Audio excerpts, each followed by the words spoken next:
Hi guys, today we're going to be doing a snare restoration on a Pork Pie 2013 snare drum. It's 14 by 5.5 inches, 8-ply all maple snare. I've just changed these better hits to an Evans G2. So, it's already all cleaned up, but I will go through the whole restoration, so stay tuned. Okay, so this is how the snare looks before any cleaning was done. It's in fairly good condition and I got it for $150. There's still some light rust here and there and we're going to clean it up with some light restoration. The first step is to disassemble the drum. We're going to remove the hits, the hoops, lugs, snare strainer, butt plate, basically every nut and bolt that will require cleaning. This will leave us with a stripped down version of the shell. Do not put the snare bearing in direct contact with the table, as this may cause it damage. You can actually just put a soft cloth right underneath it, or like what I've done, use the snare skin as a base.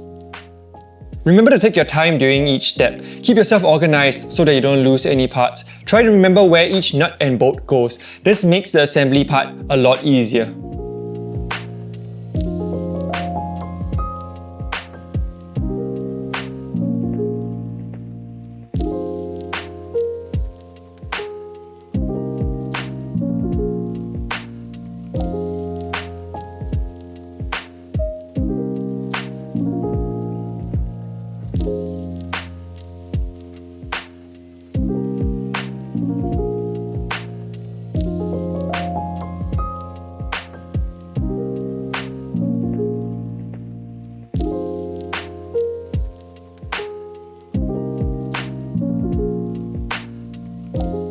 After disassembling the drum, put all rusted nuts and bolts in a bottle of vinegar.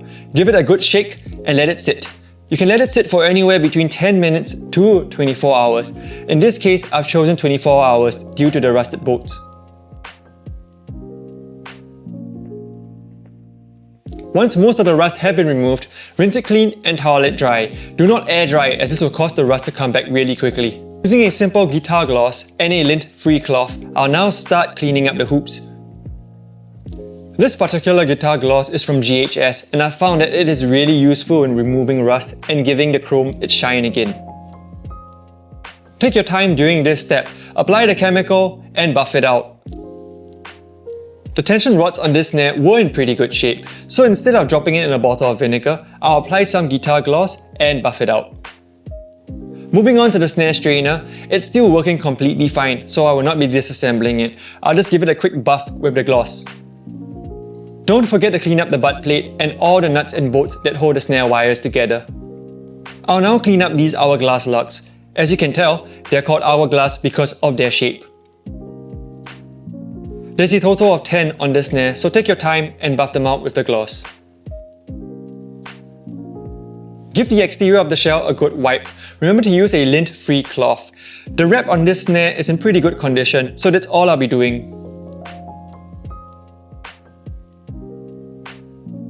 I'll now assemble the snare back starting off with the lugs. Don't forget the snare strainer and the butt plate.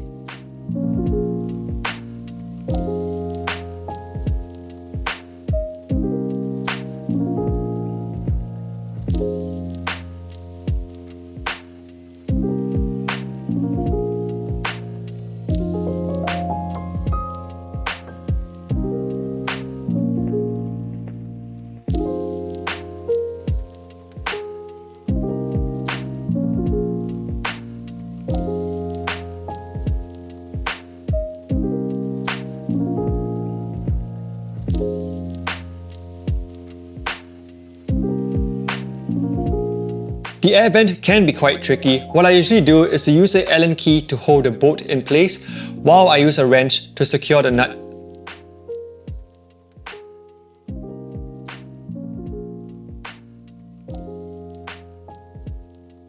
Attach the resonant head and secure the resonant hoop with the tension rods. Tune it to your preference. Remember to attach the resonant hoop on the bottom and the better hoop on the top. I usually tune my resonant head in a crisscross pattern, starting with 1 round, followed by 1.5 rounds.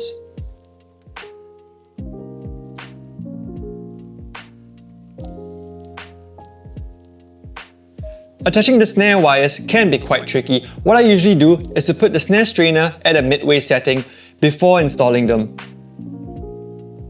Ensure that the snare wire is in the middle and the snare chords are taut before tightening with a drum key. This will give you the flexibility to tighten and loosen the snare wires later on. Put on the batter head and secure the batter hoop with the tension rods. I usually tune my batter head in a crisscross pattern, starting with one round followed by another round. For this snare drum, the resonant head is an Evans Snare Sight 300, while the batter head is an Evans Coated G2. We'll be recording live samples of this snare in our studio using a Shure Beta 57A and a Beyerdynamic M201. We hope that you have enjoyed this video. Please hit the subscribe button for more. If you have any questions, please leave it in the comments section below.